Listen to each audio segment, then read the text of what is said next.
प्यारे भक्तों, भगवान श्री हरि विष्णु को धन, ऐश्वर्य और समृद्धि का स्रोत माना गया है और उनकी कृपा से धन, सुख और सफलता की कभी कमी नहीं होती। यदि आप आर्थिक तंगी, कर्ज और धन की कमी से परेशान हैं, तो भगवान विष्णु का यह मंत्र आपके लिए चमत्कारी साबित हो जाएगा। इस मंत्र के नियमित 108 बार जाप करने से व्यापार और करियर में अपार उन्नति प्राप्त होने लगेगी। घर में स्थायी रूप से लक्ष्मी का वास होने लगेगा। सभी प्रकार की नकारात्मकता और आर्थिक बाधाएं समाप्त हो जाएंगी।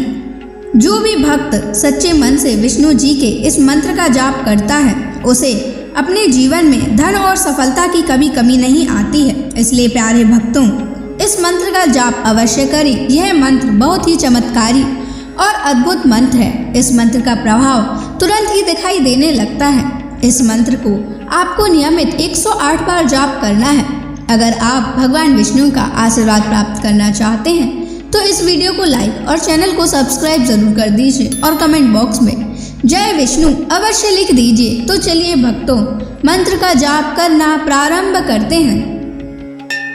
ओम नमो भगवते वासुदेवाय धनम मे देहि शीघ्रम्।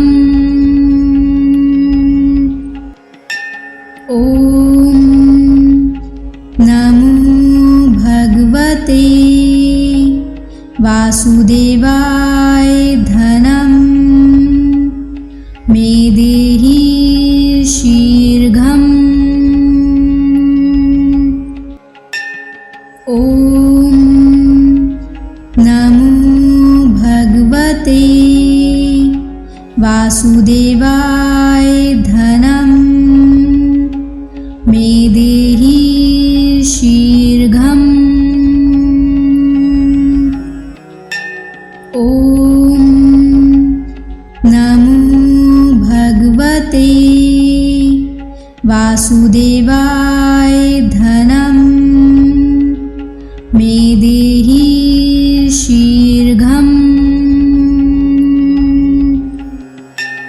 ओम नमो भगवते वासुदेवाय धनम मे देहि शीघ्रम्।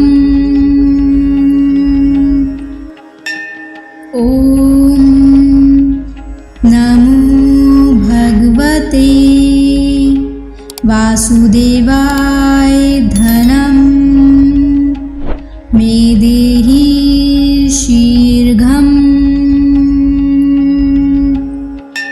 ओम नमो भगवते वासुदेवाय धनम मे देहि शीघ्रम्।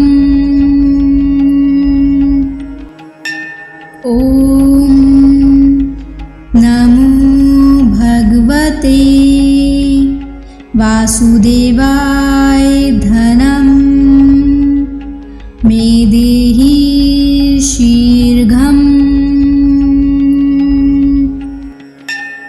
ओम नमो भगवते वासुदेवाय धनम मे देहि शीघ्रम्।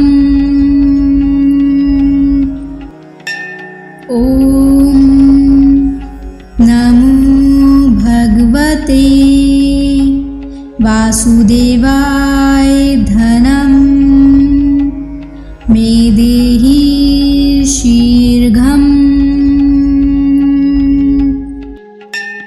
ओम नमो भगवते वासुदेवाय धनम मे देहि शीघ्रम्।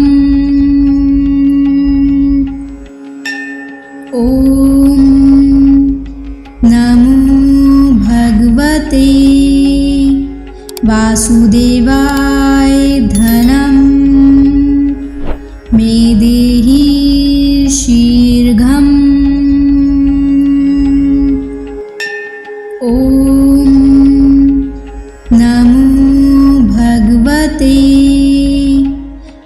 वासुदेवाय धनं मे देहि शीघ्रम्। ॐ नमो भगवते वासुदेवाय धनं मे देहि शीघ्रम्। ॐ नमो भगवते वासुदेवाय धनं मे देहि शीघ्रम्। ॐ नमो भगवते वासुदेवाय धनं मे देहि शीघ्रम्। ॐ नमो भगवते वासुदेवाय धनं मे देहि शीघ्रम्। ॐ नमो भगवते वासुदेवाय धनं मे देहि शीघ्रम्। ॐ नमो भगवते वासुदेवाय धनं मे देहि शीघ्रम्। ॐ नमो भगवते वासुदेवाय धनं मे देहि शीघ्रम्। ॐ नमो भगवते वासुदेवाय धनं मे देहि शीघ्रम्। ॐ नमो भगवते वासुदेवाय धनं मे देहि शीघ्रम्। ॐ नमो भगवते वासुदेवाय धनं मे देहि शीघ्रम्। ॐ नमो भगवते वासुदेवाय धनं मे देहि शीघ्रम्। ॐ नमो भगवते वासुदेवाय धनं मे देहि शीघ्रम्। ॐ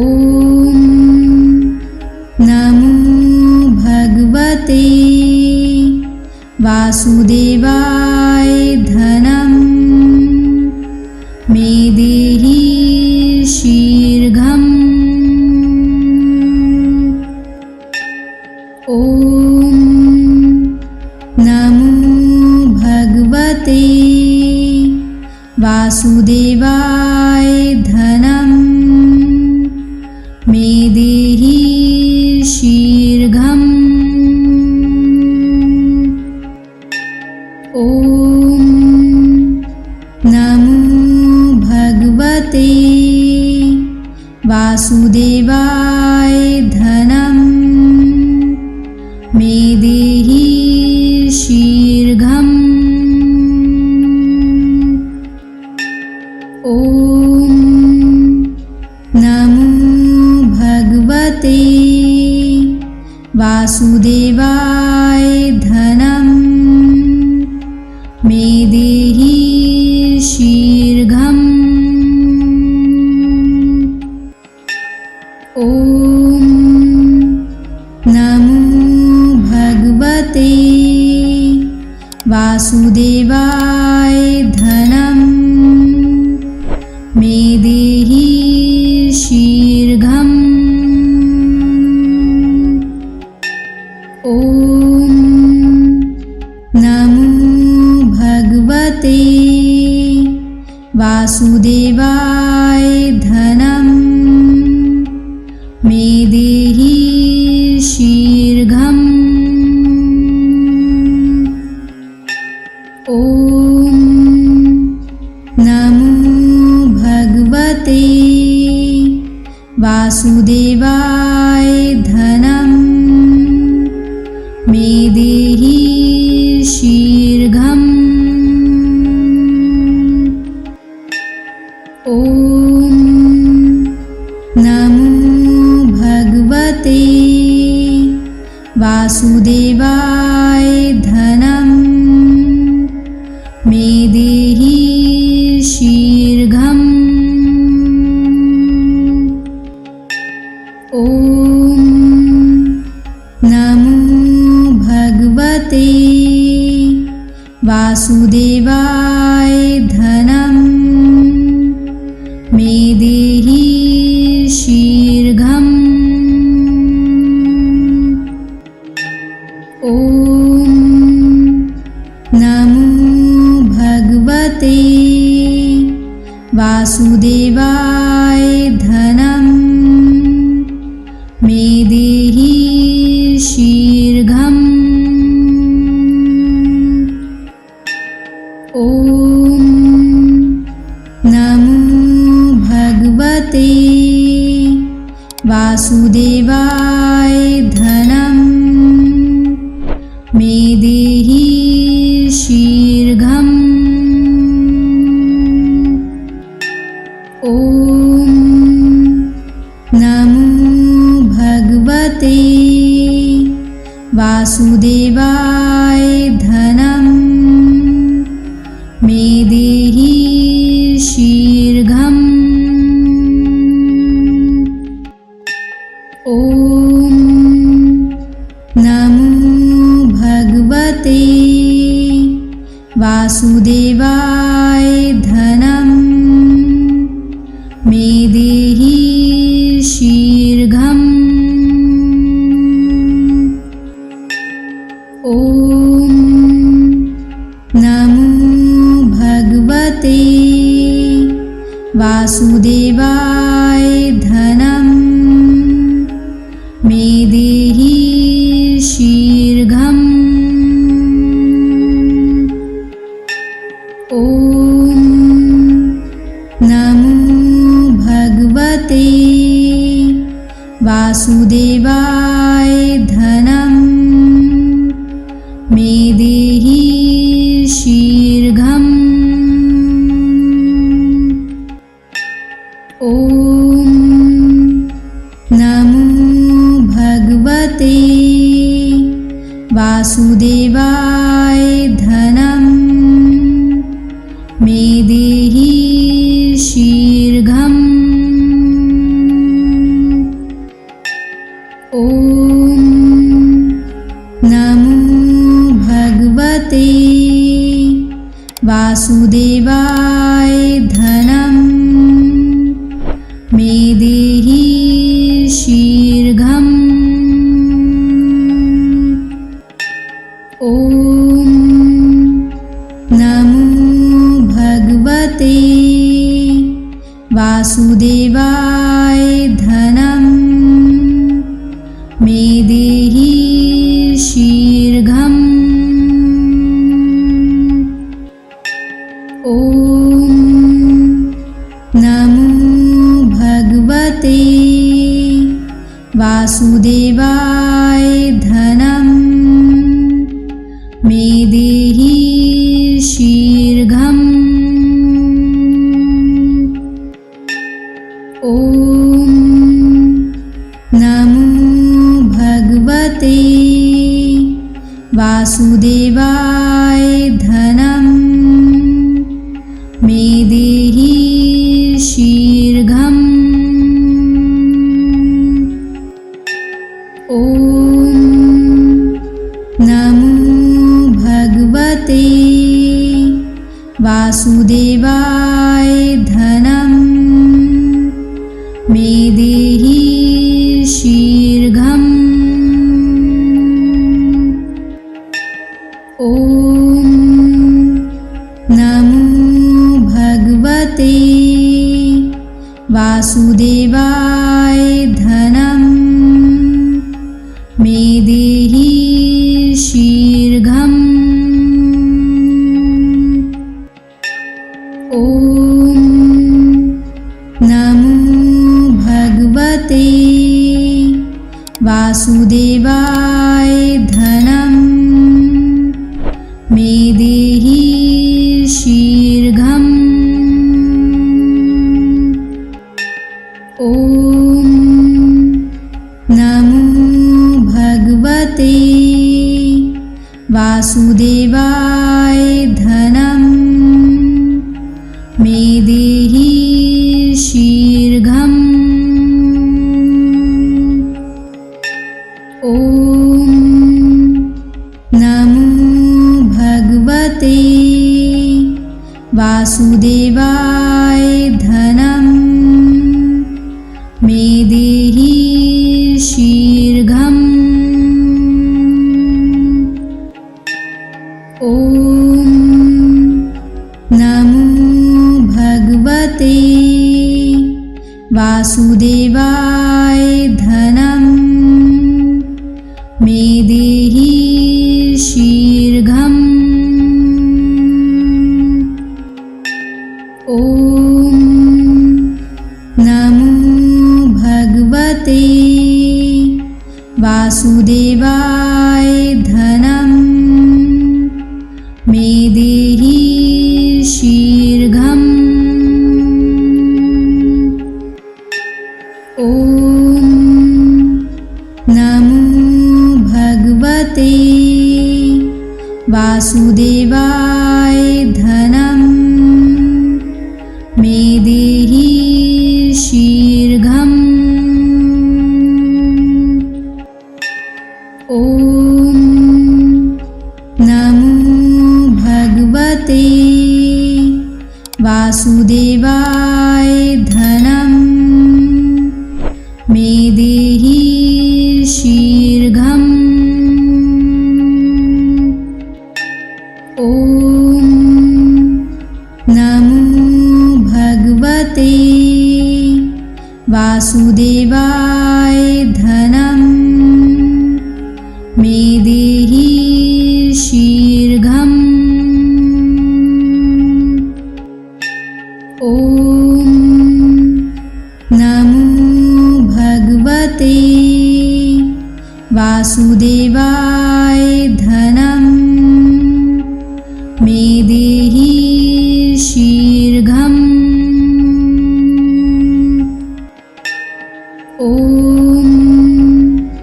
नमो भगवते वासुदेवाय धनं मे देहि शीघ्रम्।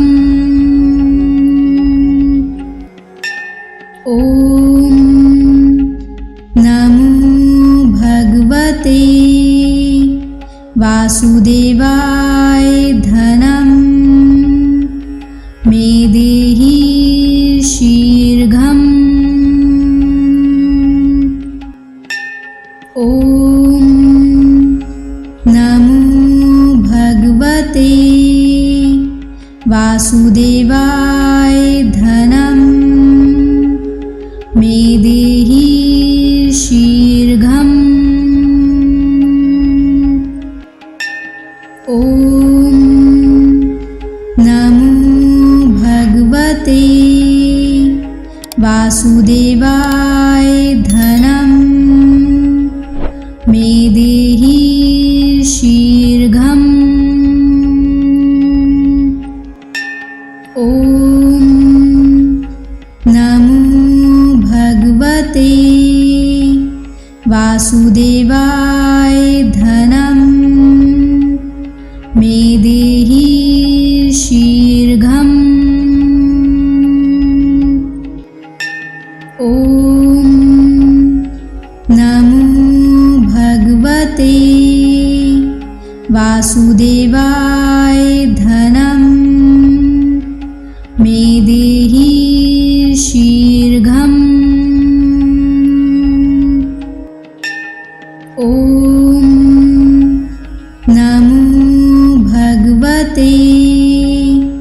वासुदेवाय धनं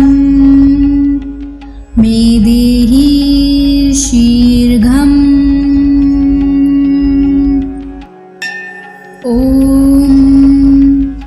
नमो भगवते वासुदेवाय धनं मे देहि शीघ्रम्। ॐ नमो भगवते वासुदेवाय धनं मे देहि शीघ्रम्। ॐ नमो भगवते वासुदेवाय धनं मे देहि शीघ्रम्। ॐ नमो भगवते वासुदेवाय धनं मे देहि शीघ्रम्। ॐ नमो भगवते वासुदेवाय धनं मे देहि शीघ्रम्। ॐ नमो भगवते वासुदेवाय धनं मे देहि शीघ्रम्। ॐ नमो भगवते वासुदेवाय धनं मे देहि शीघ्रम्। ॐ नमो भगवते वासुदेवाय धनं मे देहि शीघ्रम्। ॐ नमो भगवते वासुदेवाय धनं मे देहि शीघ्रम्। ॐ नमो भगवते वासुदेवाय धनं मे देहि शीघ्रम्। ॐ नमो भगवते वासुदेवाय धनं मे देहि शीघ्रम्। ॐ नमो भगवते वासुदेवाय धनं मे देहि शीघ्रम्। ॐ नमो भगवते वासुदेवाय धनं मे देहि शीघ्रम्। ॐ नमो भगवते वासुदेवाय धनं मे देहि शीघ्रम्। ॐ नमो भगवते वासुदेवाय धनं मे देहि शीघ्रम्।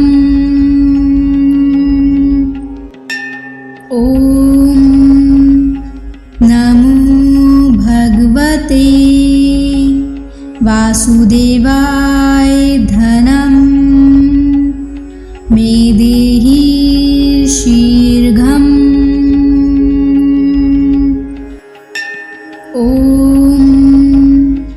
नमो भगवते वासुदेवाय धनं मे देहि शीघ्रम्। ॐ नमो भगवते वासुदेवाय धनं मे देहि शीघ्रम्। ॐ नमो भगवते वासुदेवाय धनं मे देहि शीघ्रम्। ॐ नमो भगवते वासुदेवाय धनं मे देहि शीघ्रम्। ॐ नमो भगवते वासुदेवाय धनं मे देहि शीघ्रम्। ॐ नमो भगवते वासुदेवाय धनं मे देहि शीघ्रम्। ॐ नमो भगवते वासुदेवाय धनं मे देहि शीघ्रम्। ॐ नमो भगवते वासुदेवाय धनं मे देहि शीघ्रम्। ॐ नमो भगवते वासुदेवाय धनं मे देहि शीघ्रम्। ॐ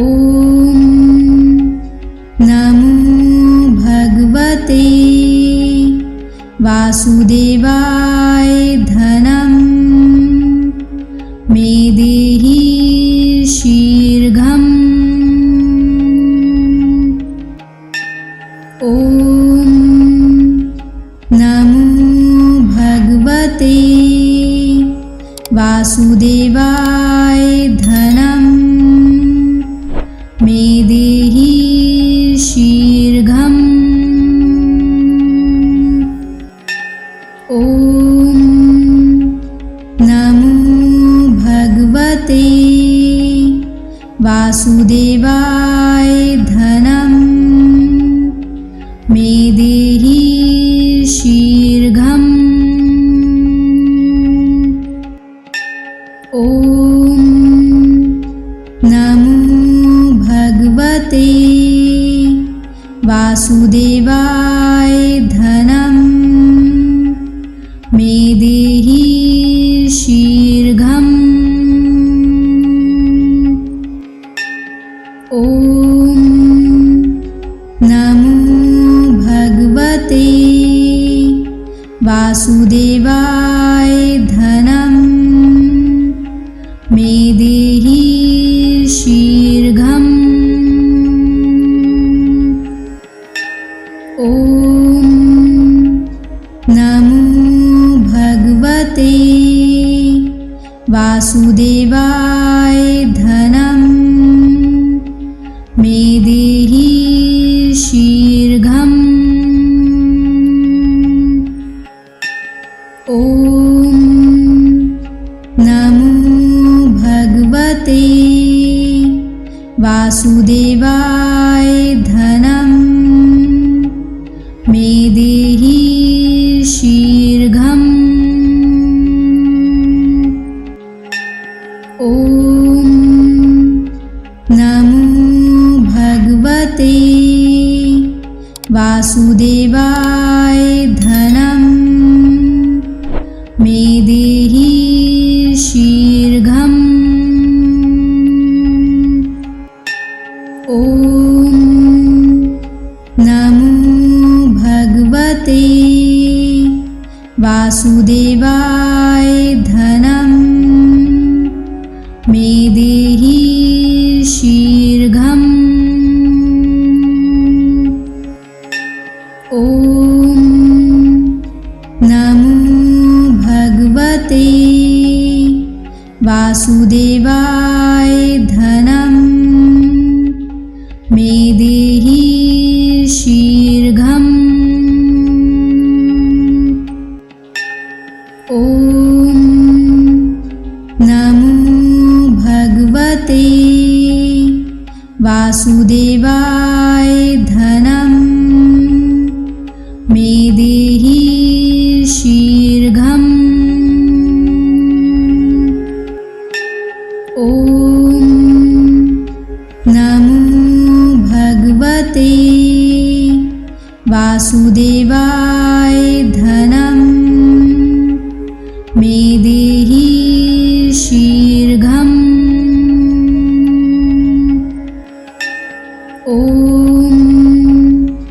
नमो भगवते वासुदेवाय धनं मे देहि शीघ्रम्। ॐ